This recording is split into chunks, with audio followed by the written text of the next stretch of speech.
The chest freezer is a freezer in the shape of a chest with an opening panel upward where every single inch of the chest model is usable storage.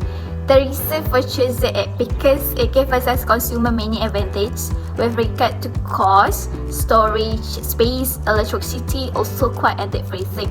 Moreover, it is elegant in design, conceal high efficiency compressor device on the market and can ever save money in the long run. Mechanically adjustable thermostat to maintain the temperature of this chest freezer. Once it's come to chest freezer usability, they are providing us with convenient storage basket, corrosion resistant cabinet, and universal castle for example. Okay, how I coordinate my members during this isolation. Firstly, I found that this online meeting is very difficult if compared to face-to-face meeting. This is because you cannot expect all your group members to online at a time and join the meeting. So what I can suggest here is you can set a time so that everyone alert and can join the meeting at the next time. Okay, other than using WhatsApp group, we also use Zoom meeting. I think Zoom meeting is more convenient and better compared to WhatsApp group because by having Zoom meeting, you can talk directly because you can see each and everyone's faces. We use Zoom meeting to separate and to give each and everyone's part. For the device specification, which is the chest freezer, the model number is Artico EFE13110OR, and then it has gross capacity 130 liter. The climatic type is type T. The insulation class is class 1. The total in power is 100 watt with 0.95 ampere. The rated voltage is 220 to 240 volt or 50 to 60 Hz, and then the refrigerant is R600A.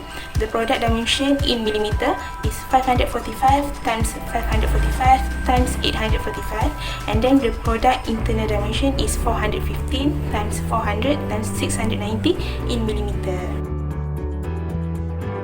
Okay, so for this part, I would like to explain about all of the major electronic components that are found in this chest freezer.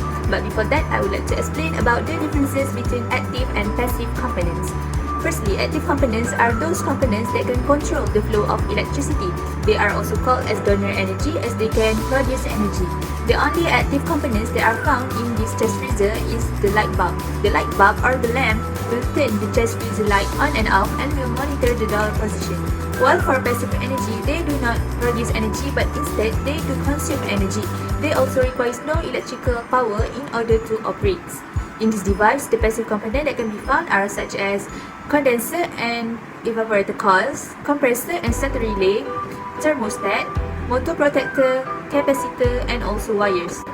Each of these components have their own tasks that if any of them are broke or not functioning, it will affect the performance of this chest freezer.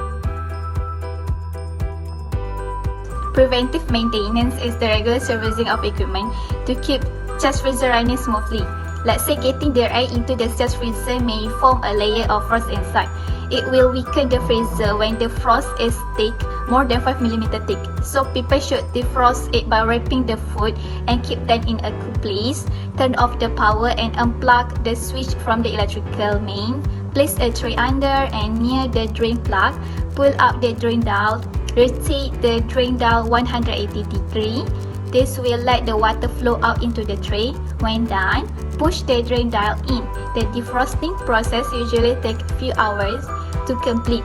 Keep the door open, replug the drain plug into the freezer compartment, wipe the interior of the freezer with soft cloth and plug the plug in the electrical outlet. Reset the temperature control to the desired setting when required. This chest freezer should be defrosted once per month. Now, move to the next question where we need to rate our product based on its repairability and maintainability, and of course we need to give reasoning to it. Okay, for based on our report, based on our research about the chest freezer, we could conclude that the repairability rate is 6 and the maintainability rate is 8, which we consider the repairability and maintainability rate is high, and due to the condition of the chest freezer, the quality and of course the maintenance procedure that provided in this chest freezer, so we could minimize the failure that might occur in the near future. And next, we also found that we're able to perform troubleshoot to the chest freezer, usually in a compressor compartment where we isolate and repair for maintenance.